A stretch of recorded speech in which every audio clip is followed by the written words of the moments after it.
Hello and welcome. This summer we'll see the world premiere of Shakespeare in Love, based on the Academy Award-winning film written by Mark Norman and Tom Stoppard, which has been adapted for the stage by Lee Hall. Preparations are now underway, and in these videos we'll give you the chance to learn about this very special production and get to know some of the extraordinary creative team.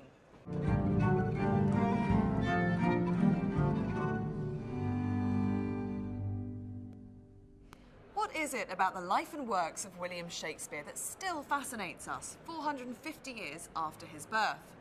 We spoke to Shakespeare expert James Shapiro and director Declan Donnellan to get their thoughts. There are a lot of mysteries about Shakespeare. No mystery is greater than why his plays, 450 years after he was born, still live. The best answer I can give is he lived at a moment, at the beginning of the modern period, where everything was changing. Our ideas of nation, our ideas of race, our ideas of marriage, of sexuality, of identity.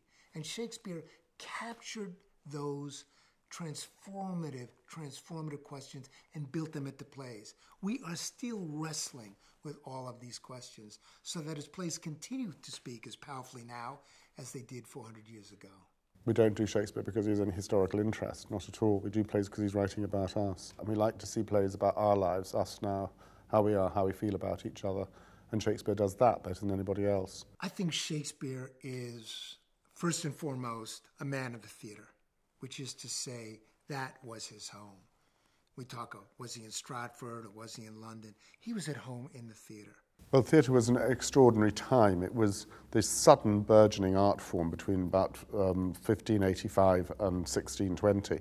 It was, if you think about it, every media rolled together. It was internet, it was newspapers, it was the main medium for communication. So it was the edgy place to be. It was unrespectable and yet wildly popular. How did the greatest playwright of all time become the greatest playwright of all time? Because he sure didn't begin as the greatest playwright of all time. I think a danger in Shakespeare is that we sort of feel somehow that Shakespeare takes place in some sort of isolation. I think it's very important to understand that the plays actually rose in a real society, in a real writing culture, in a real theatre culture at a real period of time with real flesh and blood people. I think it's Shakespeare's prodigious imagination that humbles us all, because it would be nice if we were all unblocked in that way and we were able to imagine all of these extraordinary things. James Shapiro is the author of many books about Shakespeare, including the prize-winning 1599, a detailed recreation of a seminal year of Shakespeare's life. He believes that the fictional Shakespeare in Love can still teach us a great deal about the man himself. When I was young, I felt dumb about Shakespeare. And I've spent 30 years of career trying to protect young people or old people from feeling dumb about Shakespeare. But I don't think anything has done as much good for making people feel connected to and smart and knowing about Shakespeare as Shakespeare in Love, and I'm grateful for that. I think it starts to answer the question of how did Shakespeare become Shakespeare?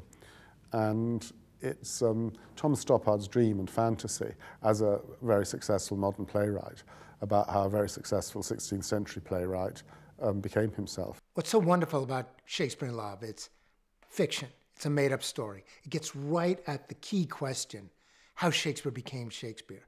But it's populated by mostly the real people who were around Shakespeare at the time. Edward Alleyne, the great actor, Burbage, the great fellow player in Shakespeare's company, Tilney, the master of the revels, Queen Elizabeth. And even at the other end, the young John Webster, a budding playwright who acts in Titus Andronicus and loves the bloody bits. So there's a beautiful mix of the real and the not so real that's somehow blended perfectly. No story, no play, no movie has ever told the story of how Shakespeare becomes Shakespeare better than Shakespeare in Love. Sure, it's fantasy, but there's a truth at the heart of that fantasy.